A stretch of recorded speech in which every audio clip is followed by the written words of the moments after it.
সহিহ বুখারীর এই মর্মে 3টি হাদিস বিস্তারিত আছে, পড়ে দেখুন। রাসূল সাল্লাল্লাহু আলাইহি ওয়াসাল্লাম বলছেন, অচিরে একদল জামাত বের হবে, ইয়াকতুলুনা আহলাল ইসলাম ওয়া ইয়াতরুকুনা আহলাল আওসান, যারা মুসলমানদেরকে কাফের ফতোয়া দিয়ে হত্যা করবে আর হিন্দু মুশরিক ইহুদি খ্রিস্টানদেরকে ছেড়ে দিবে। ওয়াল্লাহি আল্লাহর কসম, ওয়াল্লাহি আল্লাহর কসম, ওয়াল্লাহি আল্লাহর কসম, আজকের পৃথিবীতে এই খারেজি জঙ্গিরা যত মুমিন মুসলিমকে কাফের ফতোয়া দিয়ে হত্যা করেছে, আমেরিকা ইসরায়েল তত মুসলিমকে হত্যা করেনি। অমুক অমুক এটা করেছে, আর কোথাও আল্লামা সানাউল্লাহ অমৃতসরীর নাম নেয়নি। আমি বলবো, হয় সে অজ্ঞ অথবা সে জ্ঞান ও পাপী, ইতিহাস চোর। যে ব্যক্তি কাদিয়ানীদের ইতিহাস বলবে কিন্তু আল্লামা সানাউল্লাহ অমৃতসরীর নাম নিবে না, সে হয় অজ্ঞ অথবা জ্ঞান পাপী।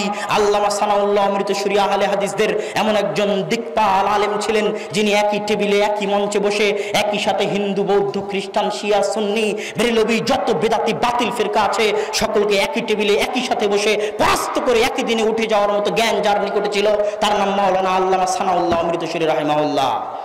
তিনি এই গোলাম আহমদ কাদিয়ানীর সাথে মুবাহালা পর্যন্ত করেছেন এইভাবে, আল্লাহ যদি আমি মুহাম্মদ সাল্লাল্লাহু আলাইহি ওয়াসাল্লামের নবুয়তের দাবিতে সত্য হয়ে থাকি, তাহলে গোলাম আহমদ কাদিয়ানীর জন্য আমার জীবদ্দশায় মৃত্যু হয়, আর আমি যদি মুহাম্মদ সাল্লাল্লাহু আলাইহি ওয়াসাল্লামের খাতমে নবুয়তের দাবিতে মিথ্যা হয়ে থাকি, তাহলে আমার জন্য গোলাম আহমদ কাদিয়ানীর জীবদ্দশায় মৃত্যু হয়। এই মুবাহালার পরে গোলাম আহমদ কাদিয়ানী বাথরুমে পড়ে নিকৃষ্টভাবে ন্যাক্কারজনকভাবে মারা গেছিল। আর মাওলানা আল্লামা সানাউল্লাহ অমৃতসরী তার মৃত্যুর পরেও 40 বছর যাবৎ পৃথিবীর বুকে খাতমে নবুয়তের মুজিজা হিসেবে জীবিত ছিলেন। তাহলে কাদিয়ানী ফিরকার পতন কার হাতে হলো? জোরে বলেন, কার হাতে হলো? আহলে হাদিসদের হাতে হলো। আজকেও বলতে চাই, রাসূল সাল্লাল্লাহু আলাইহি ওয়াসাল্লাম হাদিসে বলছেন, দাজ্জালাতুনা করিবাম মিন 30 দাজ্জালুনা কাযাবুনা সায়াখরুজ, অচিরে 30 এর অধিক দাজ্জাল কাযাব বের হবে। এই 30 এর অধিক দাজ্জাল কাযাব বলবে, কুল্লুহুম ইয়াজামান্নাহু নবী, সকলেই দাবি করবে যে সে নবী, কিন্তু জেনে রাখো আনান নবী লা নবিয়্যা বাদি ওয়া আনা খাতামুন নবিয়্যিন, আমি হচ্ছি সর্বশেষ নবী, আমার পরে আর কোনো নবী আসবে না।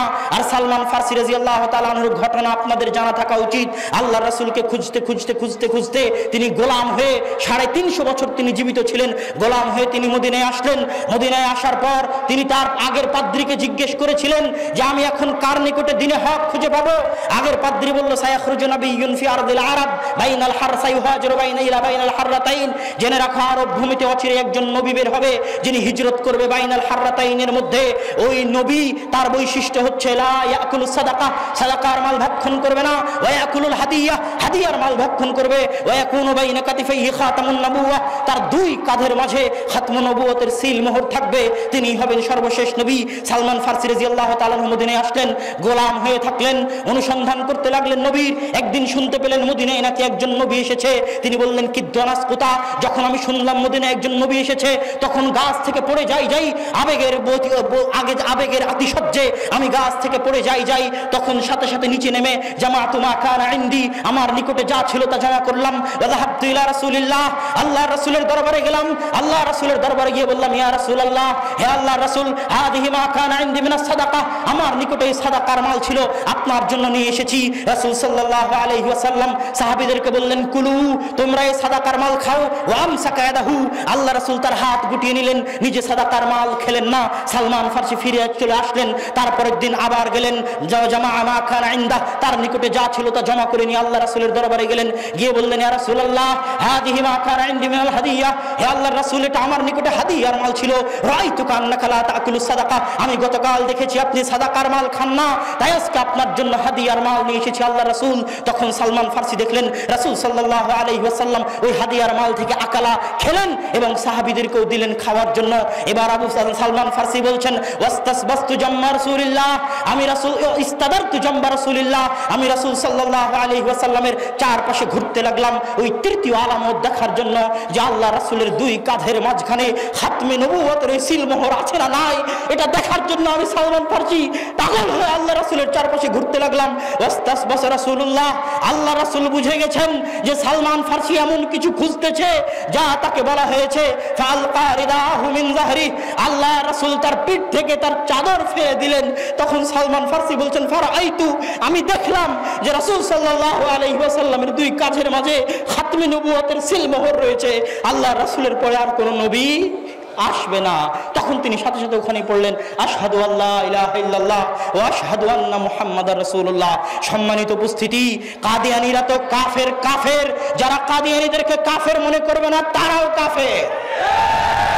আমি বাংলাদেশ সরকারের নিকটে দাবি জানিয়ে বলতে চাই, এদেশে হিন্দুরা আছে থাকতে পারে, খ্রিস্টানেরা আছে থাকতে পারে, বৌদ্ধরা আছে থাকতে পারে, কাদিয়ানীরাও আছে থাকতে পারে, কিন্তু কাদিয়ানী নাম নিয়ে থাকতে হবে, কাফের নাম নিয়ে থাকতে হবে। যেমন হিন্দুরা নিজেকে হিন্দু বলে বাংলাদেশে থাকে, নিজেকে খ্রিস্টান বলে খ্রিস্টানেরা থাকে, কোন হিন্দু নিজেকে মুসলিম বলে বাংলাদেশে থাকে না, কোন খ্রিস্টান নিজেকে মুসলিম বলে বাংলাদেশে থাকে না। এইভাবে যদি কাদিয়ানীরা চায় নিজেদেরকে কাদিয়ানী পরিচয় দিয়ে কাফের হয়ে বাংলাদেশে বসবাস করুক, কোনো আপত্তি নাই। কিন্তু আহমদী মুসলিম নাম নিয়ে, মুসলিম পরিচয় নিয়ে বাংলাদেশে কাদিয়ানীদের বসবাসের সুযোগ নাই। এদেশের 16 কোটি মানুষ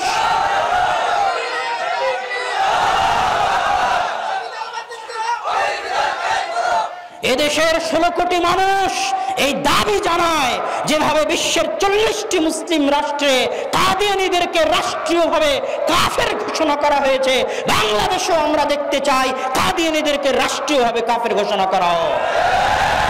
এবং সরকারের নিকটে আবেদন জানাবো, সরকারের কেউ যেন কাদিয়ানীদের প্রতি দুর্বলতা না দেখায়, এটা এদেশের জনগণ বরদাস্ত করবে না। সম্মানিত উপস্থিতি, পরিশেষে আপনাদের নিকটে বলতে চাই কয়েকটা কথা। এই যে হিজবুত তাওহীদের বিরুদ্ধে বললাম, মুনকিরা হাদিসের বিরুদ্ধে বললাম, কাদিয়ানীদের বিরুদ্ধে বললাম, জঙ্গিদেরটা রেখে দিলাম, সময় সংকীর্ণ, অনেক বড় বড় বক্তা আছে, এগুলোর বিরুদ্ধে বলতে গেলে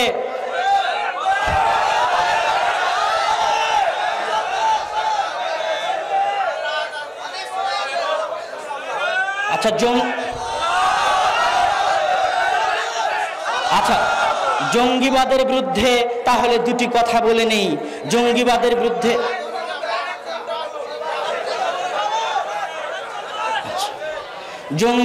বিরুদ্ধে দুটি কথা বলে নেই। জঙ্গিদের বাতিল ভ্রান্ত আকীদার মূল ভিত্তি হচ্ছে দুটি। এক, তারা দাবি করে যে কবিরা গুনাহগার মুসলিম নাই, কাফের হয়ে গেছে। দুই, মুসলিম রাষ্ট্রকে তারা কাফের রাষ্ট্র মনে করে। এই দুটো হচ্ছে তাদের মূল ভ্রান্তির কারণ। এক, তারা কাবিরা গুনাহগার মুসলিমকে কাফের মনে করে, তার খণ্ডন স্বয়ং আল্লাহ সুবহানাহু ওয়া তাআলা সূরা তাহরিমের 4 নম্বর আয়াতে বলছেন, ইয়া আইয়ুহাল্লাযীনা আমানু তুবু ইলাল্লাহি তাওবাতান নাসুহা, ও হে ঈমানদারগণ, তোমরা আল্লাহর নিকটে তওবা করো। জেনে রাখবেন, যখন মানুষ সাগীরা গুনাহ করে তখন ওযু করলে মাফ হয়ে যায়, যখন সাগীরা গুনাহ করে তখন নামাজ পড়লে, সালাত আদায় করলে মাফ হয়ে যায়, কিন্তু কাবিরা গুনাহ তওবা ছাড়া মাফ হয় না। আল্লাহ সূরা তাহরিমে বলতেছেন, ওই সমস্ত মুমিনদেরকে যারা কাবিরা গুনাহ করেছে তাদেরকে তওবার নির্দেশ দিচ্ছেন। আর আল্লাহ বলছেন, হে কাবিরা গুনাহগার মুমিনগণ, তোমরা তওবা করো। বুঝা গেল কাবিরা গুনাহ করার পরেও সে এখনো মুমিন আছে, কাফের হয়নি। সূরা হুজরাতের 9 নম্বর আয়াতে আল্লাহ সুবহানাহু ওয়া তাআলা বলছেন, ওয়া ইন তাইফাতানি মিনাল মুমিনিনা ইকতাতালু, যদি মুমিনদের দুটি দল পরস্পরে লড়াই করে তাহলে তোমরা তাদের মাঝে মীমাংসা করে দাও। জেনে রাখবেন, একটা মুসলিম যদি আরেক মুসলিমের গায়ে হাত তুলে, কাবিরা গুনাহ। একটা মুসলিম আরেক মুসলিমের গায়ে হাত তুলতে পারে না। বহু হাদিস, যেটা কিছুক্ষণ পরে বলবো ইনশাআল্লাহ। এখানে এক মুমিন আরেক মুমিনের উপর কিয়ামতের মাঠে তাদেরকে জাহান্নাম থেকে বের করে নেওয়া হবে যাদের অন্তরে বিন্দু মাত্র ঈমান আছে। এই সকল হাদিস প্রমাণ বহন করে যে কাবিরা গুনাহগার ব্যক্তি কাফের নয়, বরং কাবিরা গুনাহগার ব্যক্তি এখনো মুমিন আছে। সম্মানিত উপস্থিতি, এখন কেউ যদি কাবিরা গুনাহগার মুমিনকে আমরা কি বলবো? বলবো ফাসিক মুসলিম, পাপিষ্ঠ মুসলিম, পাপাচারী মুসলিম, গুনাহগার মুসলিম, এটা বলে তাকে আমরা সম্বোধন করব, কাফের বলবো না। এখন কেউ যদি কাবিরা গুনাহগার মুসলিমকে হত্যা করে তাহলে তার কি হবে? আল্লাহ সুবহানাহু ওয়া তাআলা সূরা নিসার 93 নম্বর আয়াতে বলছেন, মান ইয়াকতুল মুমিনান মুতাআম্মিদান ফাজাযাউহু জাহান্নাম, কেউ যদি কোনো মুমিনকে হত্যা করে তাহলে তার থাকার জায়গা জাহান্নাম। এতটুকু বলাই যথেষ্ট ছিল আল্লাহর জন্য যে কেউ যদি কোনো মুমিনকে হত্যা করে তার থাকার জায়গা জাহান্নাম, কারো থাকার জায়গা জাহান্নাম হওয়াই যথেষ্ট ছিল। কিন্তু রক্ত যে মুমিনের, এই জন্য আল্লাহ থামলেন না। আল্লাহ বললেন খালিদান ফিহা, শুধু জাহান্নামে যাবে না, জাহান্নামে চিরস্থায়ী থাকবে। এতটুকু বলাও যথেষ্ট ছিল আল্লাহর জন্য। কিন্তু রক্ত যে মুমিনের, এই জন্য আল্লাহ থামলেন না। আল্লাহ বললেন গাযিবাল্লাহু আলাইহি, আল্লাহ তার উপর রাগান্বিত। কারো উপর আল্লাহর রাগান্বিত হওয়াটাই যথেষ্ট ছিল। কিন্তু রক্ত যে মুমিনের, এই জন্য আল্লাহ থামলেন না। আল্লাহ বললেন লানাহু, আল্লাহর অভিশাপ তার উপর বর্ষিত হোক। কারো উপর আল্লাহর অভিশাপ বর্ষিত হওয়া যথেষ্ট ছিল। কিন্তু রক্ত যে মুমিনের, এই জন্য আল্লাহ থামলেন না। আল্লাহ বললেন ওয়া'আদাল্লাহু লাহু আযাবান আযীমা, আল্লাহ তার জন্য কঠিন ও ভয়াবহ শাস্তি প্রস্তুত করে রেখেছেন শুধু একজন মুমিনকে হত্যা করার জন্য। আল্লাহ এতগুলো বিষয় বললেন। এক, জাহান্নামে যাবে। দুই, চিরস্থায়ী জাহান্নামে থাকবে। তিন, আল্লাহ তার উপর রাগান্বিত। চার, আল্লাহর অভিশাপ তার উপর বর্ষিত হবে। পাঁচ, তার জন্য আল্লাহ কঠিন শাস্তি প্রস্তুত করে রেখেছে। কেন? রক্ত মুমিনের। তাই সহিহ সুনানে তিরমিজির 1398 নম্বর হাদিস রাসূল সাল্লাল্লাহু আলাইহি ওয়াসাল্লাম বলছেন লাওয়ান্না আহলাস সামাই ওয়াল আরদি ইশতারাকু ফি দামি মুমিনিন, জেনে রাখো যদি আসমানের সকল ফেরেশতা, দুনিয়ার সকল মানুষ, সকল জিন, আদম থেকে নিয়ে কিয়ামত পর্যন্ত সকলে মিলে, সকল ফেরেশতা মিলে, সকল জিন মিলে আমার একজন মুমিন বান্দাকে হত্যা করে, লা কাব্বাহুমুল্লাহু লাহুম জামিআন ফিন-নার, তাহলে সকল মানুষকে, সকল জিনকে, সকল ফেরেশতাকে আল্লাহ একসাথে জাহান্নামে নিক্ষেপ করতে দ্বিধা করবেন না। রক্ত মুমিনের। তাই আর এক হাদিসে রাসূল সাল্লাল্লাহু আলাইহি ওয়াসাল্লাম বলছেন লা যাওয়ালুদ দুনিয়া আও লা হাদামুল কাবা আহওয়ানু ইনদাল্লাহি মিন দামি মুমিন, আল্লাহ সুবহানাহু ওয়া তাআলার নিকটে কাবা ঘরের চাইতেও, সারা দুনিয়ার চাইতেও একজন মুমিনের দাম বেশি। সম্মানিত উপস্থিতি, কিন্তু দেখবেন আজকের এই খারিজিরা, জঙ্গিরা এই মুমিনদেরকে কাফের ফতোয়া দিয়ে হত্যা করতেছে। এটাই আল্লাহ রাসূল বলে গেছে। সহিহ বুখারীর 3611 নম্বর হাদিস খুলে দেখুন। সহিহ বুখারীর এই মর্মে 3টি হাদিস বিস্তারিত আছে, পড়ে দেখুন। রাসূল সাল্লাল্লাহু আলাইহি ওয়াসাল্লাম বলছেন অচিরে একদল জামাত বের হবে, ইয়াকতুলুনা আহলাল ইসলাম ওয়া ইয়াতরুকুনা আহলাল আওসান, যারা মুসলমানদেরকে কাফের ফতোয়া দিয়ে হত্যা করবে আর হিন্দু, মুশরিক, ইহুদি, খ্রিস্টানদেরকে ছেড়ে দিবে। ওয়াল্লাহি আল্লাহর কসম, ওয়াল্লাহি আল্লাহর কসম, ওয়াল্লাহি আল্লাহর কসম, আজকের পৃথিবীতে এই খারিজি জঙ্গিরা যত মুমিন মুসলিমকে কাফের ফতোয়া দিয়ে হত্যা করেছে, আমেরিকা, ইসরায়েল তত মুসলিমকে হত্যা করেনি। এই জন্য আল্লাহ রাসূল তাদের বিষয়ে বলেছে লাইন আদরাকতুল্লাহ তুলান্নাহুম কাতলা সামুদ, আমি যদি তাদেরকে পাই তাহলে কাতলে সামুদের মতো তাদেরকে হত্যা করব। কেন? এরা মুমিনের রক্ত নিয়ে ছিনিমিনি খেলে। সম্মানিত উপস্থিতি, তাদের দ্বিতীয় ভ্রান্তি হচ্ছে রাষ্ট্র, মুসলিম রাষ্ট্রকে কাফের রাষ্ট্র মনে করে। কাফের রাষ্ট্র, মুসলিম রাষ্ট্র কি জিনিস? মুসলিম রাষ্ট্র হচ্ছে দারুল ইসলাম, কাফের রাষ্ট্র হচ্ছে দারুল কুফর। যখন শাহ ওলিউল্লাহ মুহাদ্দিস দেহলভী, শাহ ইসমাইল শহীদ যখন শাহ আব্দুল আজিজ মুহাদ্দিস দেহলভীকে গিয়ে বললেন যে এতদিন তো ভারত দারুল ইসলাম ছিল, ভারত মুসলমানদের অধীনে ছিল, 600 বছর আমরা শাসন করেছি, আজকে আমি খ্রিস্টানদের বিরুদ্ধে, ইংরেজদের বিরুদ্ধে যুদ্ধ করতে চাই, তার আগে আপনার নিকটে ফতোয়া চাই, আপনি বলেন যে ভারত দারুল ইসলাম নয়, ভারত দারুল কুফর। তখন সাথে সাথে আব্দুল আজিজ মুহাদ্দিস দেহলভী রাহিমাহুল্লাহ লিখিত ফতোয়া দিলেন যে এখন আর ভারত দারুল ইসলাম নয়, এখন ভারত দারুল কুফর হয়ে গেছে। এর মানে হচ্ছে মুসলিম রাষ্ট্র আর কাফের রাষ্ট্র। শেখ সালেহ আল উসাইমিন বলতেছেন কোনটা মুসলিম রাষ্ট্র, কোনটা? এক, যে দেশের নেতা মুসলিম। দুই, যে দেশের অধিকাংশ মানুষ মুসলিম। তিন, যে দেশে ইসলামী সংস্কৃতি, সভ্যতার প্রভাব রয়েছে, 5 ওয়াক্ত সালাত আদায়ে কোনো বাধা নেই, হজ সালাত সিয়ামে কোনো বাধা নেই, সেটা মুসলিম রাষ্ট্র। বলতে পারেন মুসলিম রাষ্ট্র অনেক অন্যায় করে, অনেক বিধান মানে না, তাহলে কি হবে? বলবো একজন গুনাহগার মুসলিম যেমন ফাসেক মুসলিম, তেমনি একজন গুনাহগার রাষ্ট্র হচ্ছে ফাসেক রাষ্ট্র। আরো একটা কথা বলি, জাকাত ফরজ, ঠিক আছে মানলাম, কিন্তু আমার টাকা নাই, এখন নিসাব পরিমাণ সম্পদের মালিক হতে পারিনি, আমি কি জোর করে চুরি ডাকাতি করে অত সম্পদের মালিক হব যাতে আমার উপর জাকাত ফরজ হয়? এটা কি চলবে? চলবে না। জেনে রাখুন, একামতে দিন বলেন, একামতে দিন একটা বিরাট বিষয়, সেই বিরাট বিষয়ের একটা ছোট্ট অংশ হচ্ছে রাষ্ট্রে ইসলাম বাস্তবায়ন। একামতে দিন মানে ব্যক্তিগত, পারিবারিক, সামাজিক, সকাল থেকে সন্ধ্যা, জন্ম থেকে মৃত্যু, পায়ের পাতা থেকে মাথার চাঁদি পর্যন্ত প্রত্যেক পদক্ষেপে দিন বাস্তবায়নের নামে একামতে দিন। তার একটা অংশ হচ্ছে রাষ্ট্রে দিন বাস্তবায়ন করা। এই রাষ্ট্রে দিন বাস্তবায়ন করা এই পৃথিবীর প্রত্যেক মুসলিম রাষ্ট্রের নেতার উপর ফরজ। প্রত্যেক 56 57টি মুসলিম রাষ্ট্রের প্রধানমন্ত্রী প্রেসিডেন্টের উপর ফরজ যে তারা তাদের রাষ্ট্রে ইসলাম বাস্তবায়ন করবে, অন্যথায় কিয়ামতের মাঠে তাদেরকে জবাব দিতে হবে। কিন্তু আমি এখনো নিসাব পরিমাণ সম্পদের মালিক হইনি, জোর করে যেমন জাকাত করতে যাব না, ঠিক এখনো আল্লাহ আমাকে রাষ্ট্র ক্ষমতা দেয়নি, আমি জোর করে রাষ্ট্র ক্ষমতা দখল করতে যাব না। এটা ইসলাম সমর্থন করে না। ইসলাম কি চায়? ইসলাহ। আহমদ বিন হাম্বলকে জেলে নিক্ষেপ করলো, বলেননি বিদ্রোহ করো। সৈয়দ মুজাদ্দিদ আল ফিসানিকে জেলে নিক্ষেপ করলো, বলেননি বিদ্রোহ করো। ইবনে তাইমিয়াকে জেলে নিক্ষেপ করলো, বলেননি বিদ্রোহ করো। কি করেছেন? ইসলাহ, সংশোধনের চেষ্টা করা। আমরাও সংশোধনের চেষ্টা করব। লম্বা আলোচনা, সংক্ষেপে একটা কথা বলতে চাই। যখনই আমরা এই আলোচনা করতে চাই তখনই বলে যারা সৌদি আরবের রিয়াল খেয়েছে, পেট্রো ডলার খেয়েছে, এই জন্য এরা এভাবে কথা বলতেছে। জেনে রাখুন, আল্লাহে আল্লাহর কসম, আল্লাহে আল্লাহর কসম, আজকে কে ক্ষমতায় আছে এটা আমরা দেখি না, কালকে ক্ষমতায় আসবে এটা আমরা দেখি না, পরশুকে ক্ষমতায় এসেছিল এটা আমরা দেখি না, কে ক্ষমতায় ছিল এটা আমরা দেখি না।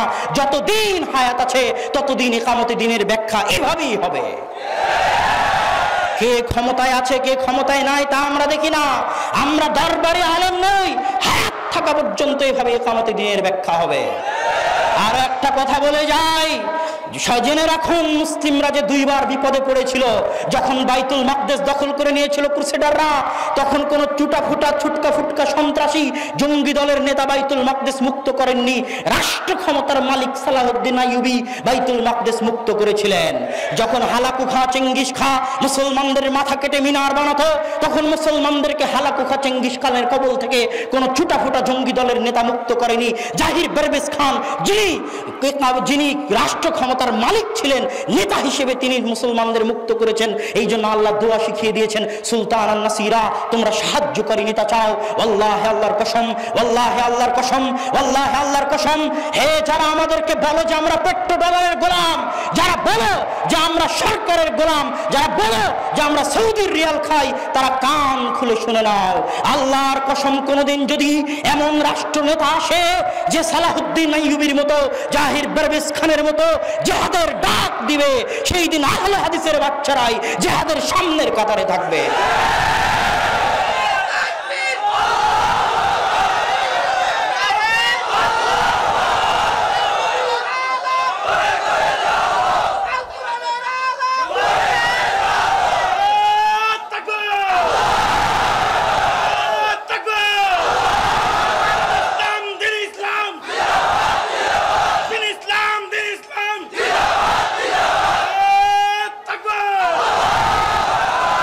আমাদের পূর্বপুরুষরা কাপুরুষ ছিল না, ইংরেজদের বিরুদ্ধে আমরাই জিহাদ করেছি। ইতিহাস খুলে দেখো, শাহ ইসমাইল শহীদ রাফুল আদাইন করতেন, বই লিখেছেন রাফুল আদাইনের পক্ষে। শাহ ইসমাইল শহীদ আহলে হাদিস ছিলেন, মাওলানা এনায়েত আলী, মাওলানা বেনায়েত আলী আহলে হাদিস ছিলেন। রাজশাহী, মালদা, মুর্শিদাবাদে 12 বছর দিনের দাওয়াত দিয়েছেন। এই জন্য এই অঞ্চলে এত আহলে হাদিস। মাওলানা সানাউল্লাহ মির্জাশরী আখবারে আহলে হাদিস পত্রিকায় লিখেছেন, এই অঞ্চলে এত আহলে হাদিস কেন? কারণ খুঁজতে গিয়ে আমি দেখলাম জিহাদের নেতা মাওলানা বেলায়েত আলী, মাওলানা এনায়েত আলী এই অঞ্চলগুলোতে 12 বছর দিনের দাওয়াত দিয়েছিলেন। আমাদের পূর্বপুরুষরা জিহাদ করে দেশ মুক্ত করেছে। কোনদিন যদি জিহাদের প্রয়োজন পড়ে, তোমরা গর্তে লুকিয়ে থাকবে, আমরাই বীরের মতো জিহাদ করবো ইনশাআল্লাহ। কথা শেষ করি, এই যে বাতিল ফিরকার বিরুদ্ধে বলতে গিয়ে অনেকেই হয়তো ভাবতে পারে যে কেন এভাবে বাতিল ফিরকার বিরুদ্ধে বলতেছি। কেন জানেন? এটা চিরদিন আহলে হাদিসদের জিম্মেদারি। আহমদ বিন হাম্বল জেলে গেছে, মুতাজিলাদের বিরুদ্ধে মুখ বন্ধ করেনি। বাগদাদের রাস্তায় মার খেয়েছে, ঘোড়ার পিঠে চড়ে পিটানো হয়েছে, কিন্তু মুতাজিলা যারা বলেছিল যে কোরআন আল্লাহর বাণী নয়, নাউজুবিল্লাহ, তাদের বিরুদ্ধে আহমদ বিন হাম্বল মুখ বন্ধ করেনি। শাইখুল ইসলাম ইবনে তাইমিয়া 8 বছর জেল খেটেছেন, 8 বার জেল খেটেছেন, জেলখানাতেই মারা গেছেন, কিন্তু বাতিল ফিরকার বিরুদ্ধে মুখ খোলা বন্ধ করেননি। আমরাও যতদিন হায়াত আছে, যত পারো 1000 কোটি টাকার মামলা দাও, যত পারো 5000 কোটি টাকার মামলা দাও। আরে কিসের মানহানি মামলা? ফাঁসির কাস্টে ঝুলিয়ে দাও পারলে, কিন্তু বাতিল ফিরকার বিরুদ্ধে আহলে হাদিসের বাচ্চার মুখ এভাবেই চলবে, মরা পর্যন্ত চলবে ইনশাআল্লাহ।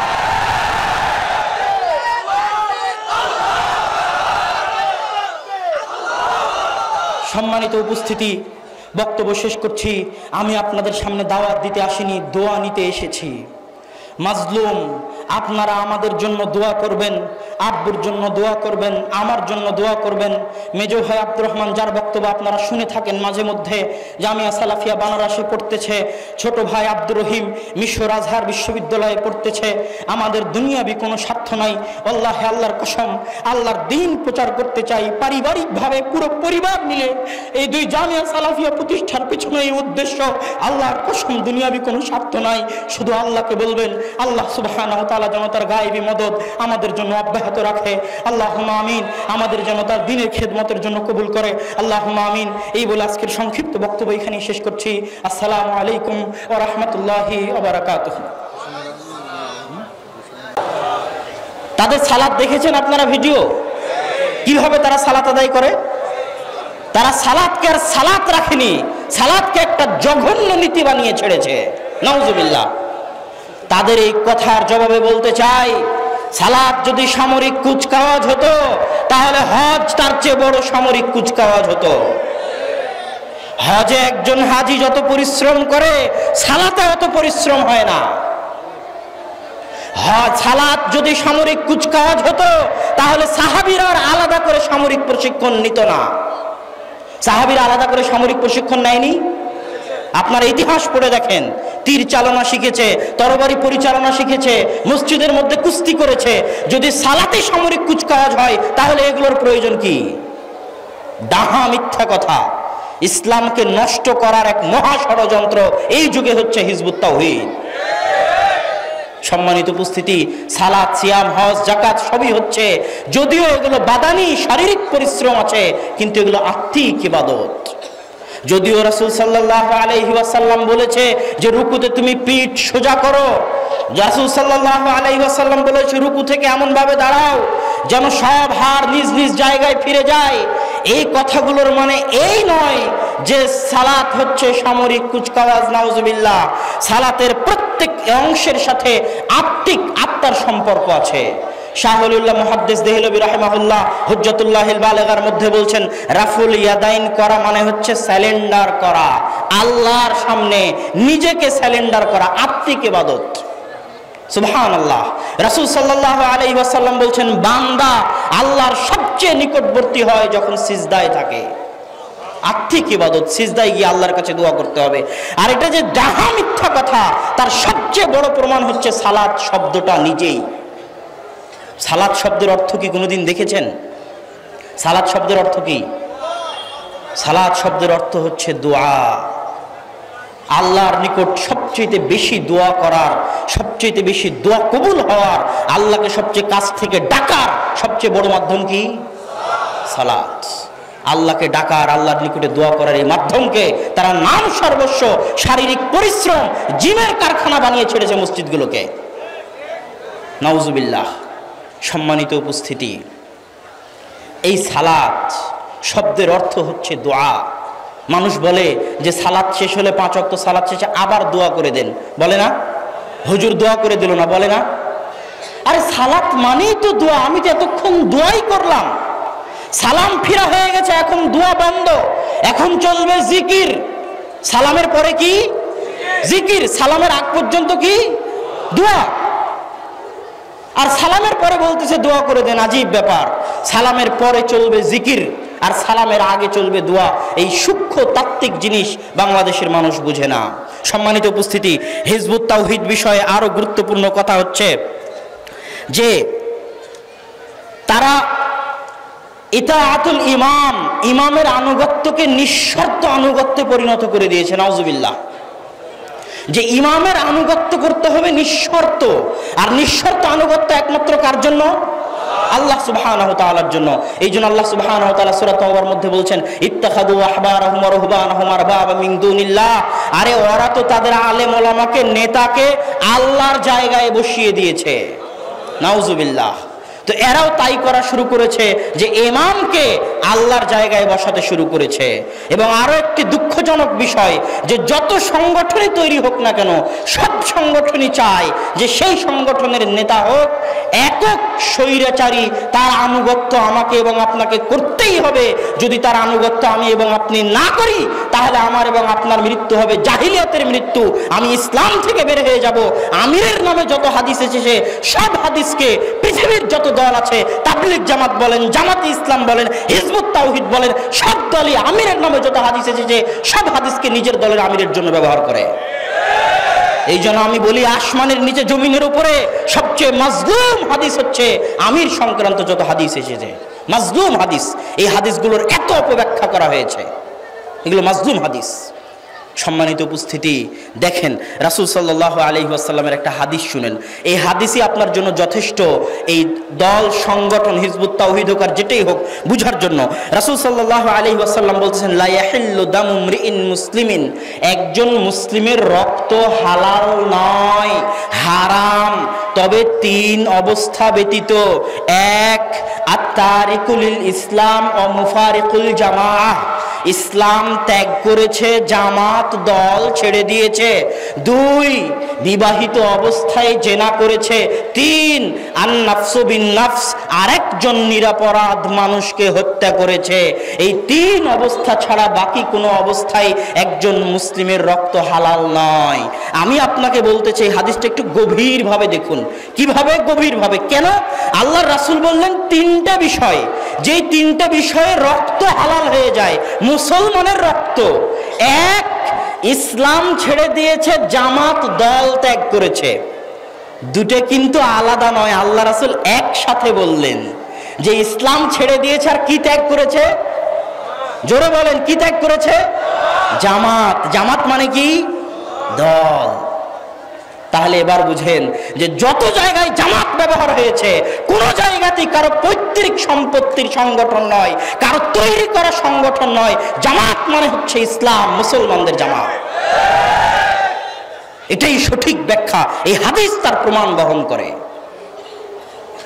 যে মুসলমানদের জামাত থেকে বের হয়ে গেছে, মসজিদে আসে না, মুসলমানদের মসজিদে আসে না, সামাজিকভাবে মুসলমানদের সাথে থাকে না, রাষ্ট্রের বিরুদ্ধে বিদ্রোহ করে, খেলাফতের বিরুদ্ধে বিদ্রোহ করে। যেমন আবু বকর রাদিয়াল্লাহু তাআলা আনহুর যুগে যাকাত দিব না বলে বিদ্রোহ করেছিল, এইভাবে বিদ্রোহ করে এরা হচ্ছে মুসলমানদের জামাত থেকে বের হয়ে গেছে, মুসলমানদের সমাজ থেকে বের হয়ে গেছে। এইটা হচ্ছে জামাত থেকে বের হয়ে যাওয়া, দল থেকে বের হয়ে যাওয়া। আর গত 100 বছরের বেদাত হচ্ছে এটা যে নির্দিষ্ট দলের নেতার আনুগত্যকে এমন ভাবে ফরজ করে দেওয়া যেমন ভাবে আল্লাহ এবং আল্লাহ রাসূলের আনুগত্য ফরজ। এটা গত 100 বছরের বেদাত। তার আগে কোনো দলই ছিল না, কোনো দলের নেতাও ছিল না। যত হাদিস এসেছে আমির সংক্রান্ত, নেতা সংক্রান্ত, সব হচ্ছে রাষ্ট্র নেতা, দেশের নেতা, ইসলামী খেলাফতের খলিফা। তার আনুগত্য করতে হবে যতক্ষণ না সে ইসলাম বিরোধী কোনো আইন জারি করে, ততক্ষণ তার আনুগত্য করতে হবে। যদিও মারে, যদিও পিটায়, যদিও জেলে বন্দি করে, সকল হাদিস সেই ইসলামী খেলাফতের খলিফার জন্য। সম্মানিত উপস্থিতি, যে আলোচনাগুলো করলাম এতক্ষণ, এগুলো সব ইসলামের প্রকৃত রূপরেখা। পৃষ্ঠা 63, পৃষ্ঠা 64, পৃষ্ঠা 29। এবার আসি, এদের যে মাননীয় ইমাম এখন জীবিত আছে, কি নাম? মাশাআল্লাহ, হোসেন মোহাম্মদ সেলিম নাম। তার জীবনীতে তাদের ওয়েবসাইটে লিখতেছে যে তিনি উপলব্ধি বা ইলহাম স্বপ্নের মাধ্যমে অবচেতন মনে পেয়ে থাকেন, সেগুলো বই আকারে লিপিবদ্ধ করা হয়েছে, যা হিজবুত তাওহীদের প্রত্যেক সদস্যের মানা জরুরি। মানে নবীর পর্যায়ে যেতে শুধু বাকি আছে, তার কাছে ইলহাম হয়, অবচেতন মনে স্বপ্নে সে আল্লাহর পক্ষ থেকে কিছু পায়, যেগুলো সে বইয়ে লিপিবদ্ধ করেছে, আর তার দলের সদস্যরা সেগুলো মানবে। 2, কত বড় কথা লিখেছে দেখেন, হিজবুত তাওহীদ পরিচালনা করেন মহান আল্লাহ। নাউজুবিল্লাহ। আচ্ছা, এই কথা কি বলা যায় যে দুনিয়ার কোন দল আল্লাহ পরিচালনা করেন? নাউজুবিল্লাহ। তারপরে দেখেন, তারপরে কি লিখেছে যে আল্লাহ সুবহানাহু তাআলার মনোনীত সংগঠন হচ্ছে হিজবুত তাওহীদ। পৃষ্ঠা নাম্বার 64, ইসলামের প্রকৃত রূপরেখা। অথচ আল্লাহ সুবহানাহু তাআলা বলছেন ইন্নাদ-দীনা ইনদাল্লাহিল ইসলাম, আল্লাহর নিকটে একমাত্র দিন কি? ইসলাম। আর জেনে রাখবেন, ইসলামও একটা সংগঠন। কেন, কিভাবে? এটা আপনার কাছে শুনতে আশ্চর্য লাগতেছে। ইসলামের নেতাকে মুহাম্মদ সাল্লাল্লাহু আলাইহি ওয়াসাল্লাম। প্রত্যেক মসজিদ হচ্ছে ইসলামের শাখা। 5 ওয়াক্ত সালাত যে জামাতে আদায় করেন, এটা হচ্ছে কর্মীদের মধ্যে প্রত্যেক মুসলিম হচ্ছে ইসলামের কর্মী, প্রত্যেক মুসলিম ইসলামের কি কর্মী। কর্মীদের পারস্পরিক সৌহার্দ্য, ভ্রাতৃত্ব, একসাথে টিকে থাকা, কাজ করার জন্য হচ্ছে মসজিদ, যেখানে 5 ওয়াক্ত সালাতে উপস্থিত হবে। ইসলামের বিশ্ব ইজতেমা কি বলেন? হজ। ইসলামের মাসিক ইয়ানত কি? দান। ইসলামের বাৎসরিক ইয়ানত কি? যাকাত। কথা বুঝাতে পারিনি মনে হয় আমি। তো আল্লাহ সুবহানাহু ওয়া তাআলার মনোনীত একমাত্র সংগঠন কি? ইসলাম। সম্মানিত উপস্থিতি, তাদের আরো বিষয় দেখেন, লিখেছে কি সালাতের বিষয়ে? ইসলামের প্রকৃত সালাহ, পৃষ্ঠা 15, যে যোদ্ধা নয় সেই দ্বীনুল ইসলামের প্রাথমিক সদস্য হওয়ার যোগ্যতা তার নাই। যে যোদ্ধা নয় তার ইসলামের সদস্য হওয়ার যোগ্যতা নাই। আচ্ছা, কয়টা নবী যুদ্ধ করেছিল? সহিহ বুখারীর হাদিস খুলে দেখেন, 5732 নম্বর হাদিস। রাসূল সাল্লাল্লাহু আলাইহি ওয়াসাল্লাম বলছেন, উরিদাত আলাইয়াল উমাম ফারাআইতুন নাবিয়্যা মাআহু রাহাত ওয়া রাআইতুর নাবিয়্যা মাআহু রাজুলান ওয়া রাআইতুন নাবিয়্যা মাআহু রাজুল ওয়া রাআইতুন নাবিয়্যা লাইসা মাআহু আহাদ। আমার সামনে নবীদেরকে পেশ করা হলো, উম্মতদেরকে পেশ করা হলো। একজন নবীকে দেখলাম তার সাথে একদল জামাত, একজন নবীকে দেখলাম তার সাথে 2 জন, একজন নবীকে দেখলাম তার সাথে মাত্র একজন, একজন নবীকে দেখলাম লাইসা মাআহু আহাদ, তার সাথে কেউই নাই। মাত্র দাউদ, সুলাইমান, মুহাম্মদ সাল্লাল্লাহু আলাইহি ওয়াসাল্লাম ছাড়া কাউকে আল্লাহ রাষ্ট্র ক্ষমতা দেননি। তাহলে যে সকল নবী রাসূল যোদ্ধা ছিলেন না, তারা মুসলমান ছিলেন না। নাউজুবিল্লাহ বলেন, নাউজুবিল্লাহ। সম্মানিত উপস্থিতি, তারা লিখেছে প্রকৃত সালাহ বইয়ে কুচকাওয়াজ করতে গিয়ে সালাতকে, যে সালাতে কিভাবে দাঁড়াবে, ডান হাত দিয়ে বাম হাতের কবজি মুষ্টিবদ্ধভাবে ধরতে হবে, এভাবে সালাতে দাঁড়াবে। হানাফিও থাকেনি, আহলে হাদিসও থাকেনি, এক আজীব নতুন ধর্মের নতুন সালাতের জন্ম দিয়েছে। নাউজুবিল্লাহ। এইভাবে দাঁড়াতে হবে, কেননা এটা কুচকাওয়াজ। কোন একটা জাল হাদিসও নাই আরে নাভির নিচে হাত বাঁধার পক্ষে যে ডান হাত বাম হাতের উপর থাকবে এইভাবে। এই হানাফি ভাইয়েরা যেভাবে সালাত আদায় করে তার পক্ষে তো কমসে কম জয়ীফ হাদিস আছে।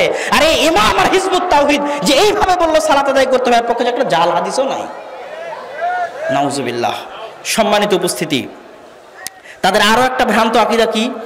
তারা আকীদা বইয়ে আকীদা এবং ঈমানের মধ্যে পার্থক্য করেছে। অতীতে কোনো আলেম, কোনো সালাফে সালেহিন আকীদা এবং ঈমানের মধ্যে পার্থক্য করেননি। আরো একটা বড় ভ্রান্তি কি? তাদের একটা বড় ভ্রান্তি, মহাভ্রান্তি, যা আমাদের অনেক যুবক সমাজকে, অনেক মুসলিমকে বিভ্রান্ত করে ছেড়েছে। সেই বড় ভ্রান্তি হচ্ছে দাজ্জাল কোনো মানুষ নয়, দাজ্জাল হচ্ছে পাশ্চাত্য সভ্যতা, দাজ্জাল হচ্ছে আমেরিকা, দাজ্জাল হচ্ছে ইসরায়েল, দাজ্জাল কোনো মানুষ নয়। এই ভ্রান্ত আকীদা হচ্ছে হিজবুত তাওহীদের আকীদা।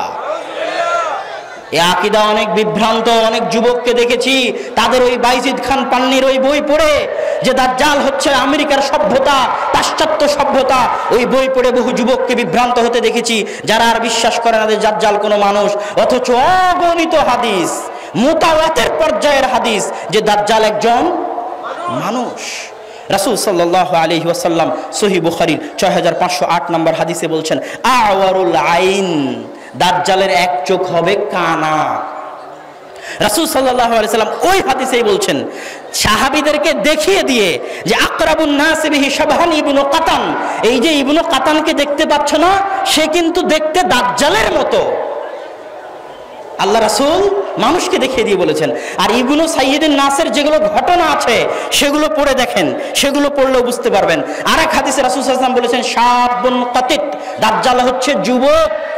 আর ওই যে বিরাট ঘটনা যেটা মাঝে মাঝে আব্বু শুনিয়ে থাকে সহিহ মুসলিমের কিয়ামত অধ্যায়ে, যে তামিম আদ-দারি তার সফর সঙ্গীদের নিয়ে সমুদ্রের মধ্যে হারিয়ে গেল, তারপরে দাজ্জালের সাথে সাক্ষাৎ হলো। সেখানে তারা বলছেন, ফাইদা ফিহি আ'যামু ইনসানিন, আমরা দেখলাম অনেক বড় বিরাট এক মানুষ, মা রাআইনাহু কাত্তু খালকান, এত বড় মানুষ আমরা আর জীবনে কোনোদিন দেখিনি। ওয়া আশাদ্দাহু বিসাকান, আর এত কঠোরভাবে বেঁধে রাখা হয়েছে, এইরকম কাউকে আমরা কোনোদিন দেখিনি। সহিহ মুসলিমের হাদিস। সম্মানিত উপস্থিতি, আরো একটা কথা বলে যাই, যারা বলবে যে দাজ্জাল মানুষ নয়, তারা দাজ্জালকে অস্বীকার করলো। আর সকল আইম্মা ইকরাম একমত যে কেউ যদি দাজ্জালকে অস্বীকার করে তাহলে সে কাফের। কথা বুঝতে পেরেছেন? সম্মানিত উপস্থিতি, তার বিষয়ে আর দুটো কথা বলে তার বিষয়ের বক্তব্য, হিজবুত তাওহীদের বক্তব্যর ইতি টানার চেষ্টা করব ইনশাআল্লাহ। এই দুটি বিষয়ের একটি বিষয় হচ্ছে এদের যে ইমাম, তার জীবনী পড়ে দেখেন। এখন যে ইমাম মুখে দাড়ি নাই, দাড়ি দেখেছেন তার, রাসূলের একটা সুন্নাত মানতে পারে না। আর পড়াশোনার ব্যাকগ্রাউন্ড খুঁজে দেখেন, কোনোদিন মাদ্রাসা ইসলাম লাইন পড়াশোনার কিচ্ছু নাই, আর সে ব্যাখ্যা দিতে আসছে জনগণকে ইসলামের। আর মুসলমান কত বোকা, যার সাথে কোনো আলেমের সম্পর্ক নাই, কোনোদিন আলেম ওলামার সাথে থাকেনি, এমন একজন জাহেল গাওয়ারকে মুসলমানরা অনুসরণ করতেছে এবং সংবর্ধনা দিচ্ছে। নাউজুবিল্লাহ। আরো একটা ভ্রান্তি কি দেখেছেন? মেয়েদেরকে বলে যে মেয়েরা বাক্সবন্দি বলে টিটকারি করে সব জায়গায়। তারা কিন্তু আমাদের মা এবং বোনের পর্দাকে, বোরখার পর্দাকে এবং ঘরের মধ্যে বসে থাকাকে হিজবুত তাওহীদ কি বলে টিটকারি করে? বাক্সবন্দি বলে টিটকারি করে। এবং প্রত্যেক সম্মেলনে তাদের মেয়ে এবং ছেলের ওপেন মিক্সিং হয় একসাথে। নাউজুবিল্লাহ। ইসলামকে বিকৃত করার কত বড় ষড়যন্ত্র। সম্মানিত উপস্থিতি, শুধু তাই নয়, আল্লাহ সুবহানাহু তাআলা আমাদেরকে এই বাতিল ভ্রান্ত ফেরকা থেকে বেঁচে থাকার, হেফাজত করার তৌফিক দান করুক, আল্লাহুম্মা আমিন। সময় অনেক সংক্ষিপ্ত, লম্বা করতে চাচ্ছি না, তবু হালকা হালকা করে টাচ দিতে চাই, এটাতে বেশি সময় দিলাম। দ্বিতীয় বিষয় হচ্ছে মুনকিরে হাদিস, হাদিসকে অস্বীকারী। এর উপর আমার একটা বক্তব্য আছে, আমরা হাদিস মানতে বাধ্য।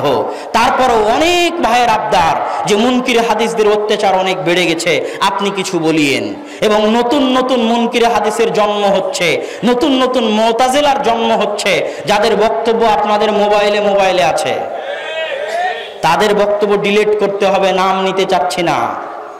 তাদের বক্তব্য ডিলিট করতে হবে, যাদের বক্তব্য আপনারা ওপেন মাঠে শুনেন এবং বক্তব্য মোবাইলে রাখেন, অথচ তারা মুনকিরে হাদিসে পরিণত হয়ে গেছে। কোরআন ফাউন্ডেশনের নামে হাদিসকে অস্বীকার করা শুরু করেছে। তাদের উদ্দেশ্যে এক নাম্বার কথা, এক, কোরআন নাই, হাদিস নাই তো কোরআন নাই। বলেন তো আমার সাথে, এক কি? হাদিস নাই তো কোরআন নাই। কেন?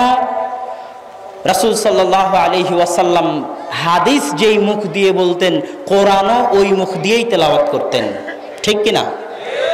রাসূল সাল্লাল্লাহু আলাইহি ওয়াসাল্লাম যদি বলে না দেন যে এইটা হাদিস আর এখন যেটা তেলাওয়াত করলাম এখনই অবতীর্ণ হলো, এটা কোরআনের অমুক আয়াতের অমুকের অধীনে লেখো, অমুক সূরার এটা আয়াত, তুমি ওই আয়াতের অধীনে যায়েদ বিন সাবিত লেখো, ততক্ষণ পর্যন্ত কি কেউ বুঝতে পারবে যে এটা কোরআনের আয়াত আর অমুক সূরার আয়াত? তাহলে এটা যে কোরআনের আয়াত, এটা কার মুখ দিয়ে আসতে হবে? আল্লাহর রাসূলের মুখ দিয়ে আসতে হবে। আর যখনই আল্লাহর রাসূলের মুখ দিয়ে বের হলো এটা কোরআনের আয়াত, তখনই সেটা হাদিসে পরিণত হয়ে গেল। আল্লাহর রাসূলের হাদিস যখন থাকবে না, মানে আল্লাহর রাসূলের কথা যখন থাকবে না, তখন কোরআনও থাকবে না।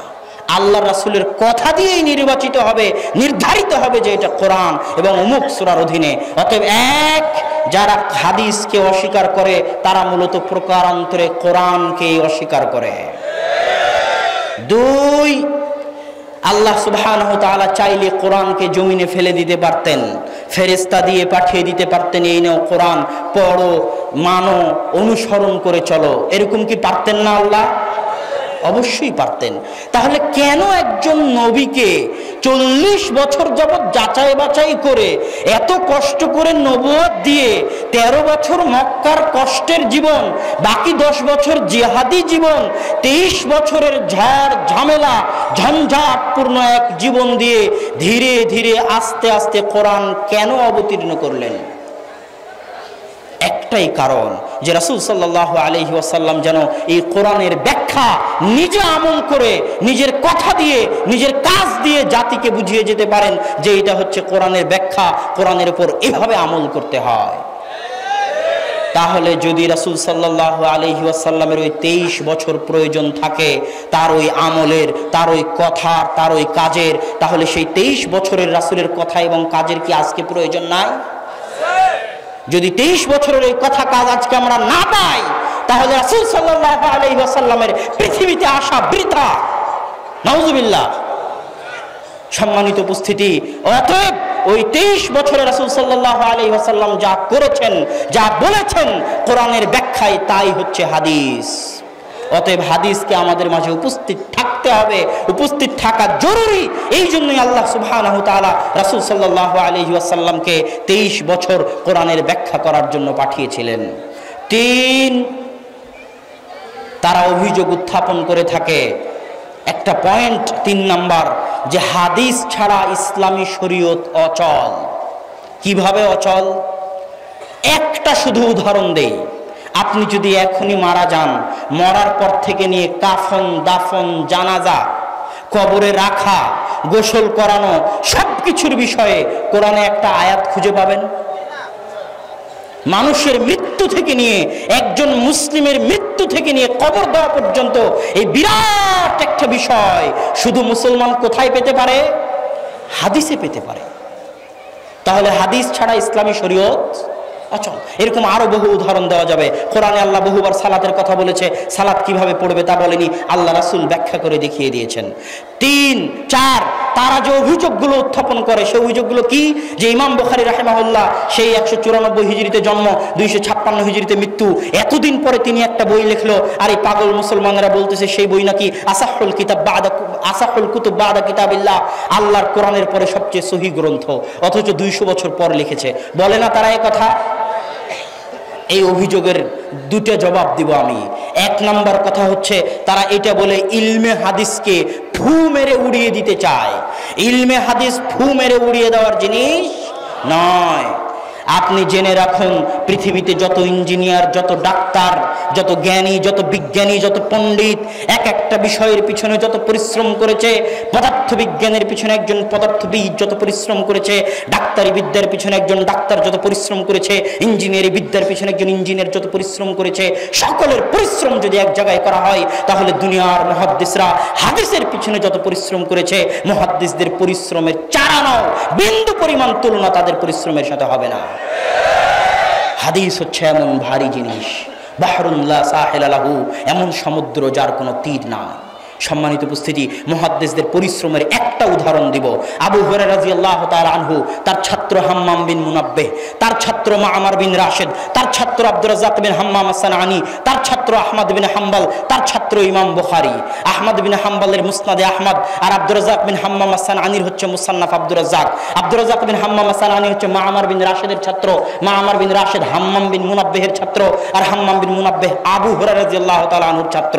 হাম্মাম বিন মুনাব্বিহ যিনি তাবি, আবু হুরায়রা রাদিয়াল্লাহু তাআলা আনহুর ছাত্র, তিনি আবু হুরায়রার নিকট থেকে যা হাদিস শুনতেন সব লিখতেন। তার এই বইয়ের নাম হচ্ছে সাহিফায়ে হাম্মাম বিন মুনাব্বিহ, যেটা এখন কিছুদিন আগে ডক্টর হামিদুল্লাহ জার্মানের বার্লিন লাইব্রেরিতে সেই বইটা পেয়েছে এবং সেটাকে প্রকাশ করেছে। সেই বইয়ের ভূমিকায় তিনি কি লিখছেন তা আমি বলতেছি। এবার দেখেন, এই সাহিফায়ে হাম্মাম বিন মুনাব্বিহ আবু হুরায়রার ছাত্র, তিনি এই বই লিখেছেন। তার নিকট থেকে এই বই সংগ্রহ করেছে এবং পড়েছে মা'মার বিন রাশিদ। মা'মার বিন রাশিদের নিকট থেকে এই বই পড়েছে এবং সংগ্রহ করেছে আব্দুর রাজ্জাক বিন হাম্মাম আস-সানআনী, এবং তিনি তার মুসান্নাফ আব্দুর রাজ্জাকের মধ্যে ওই বই থেকে অনেক হাদিস তার মুসান্নাফ আব্দুর রাজ্জাকে জমা করেছেন। ঠিক তেমনি আব্দুর রাজ্জাকের ছাত্র আহমদ বিন হাম্বল ওই বই থেকে অনেক হাদিস তার মুসনাদে আহমদের মধ্যে জমা করেছেন। ঠিক তেমনি আহমদ বিন হাম্বলের ছাত্র ইমাম বুখারী তার সহিহ বুখারীর মধ্যে ওই বই থেকে অনেক হাদিস জমা করেছেন।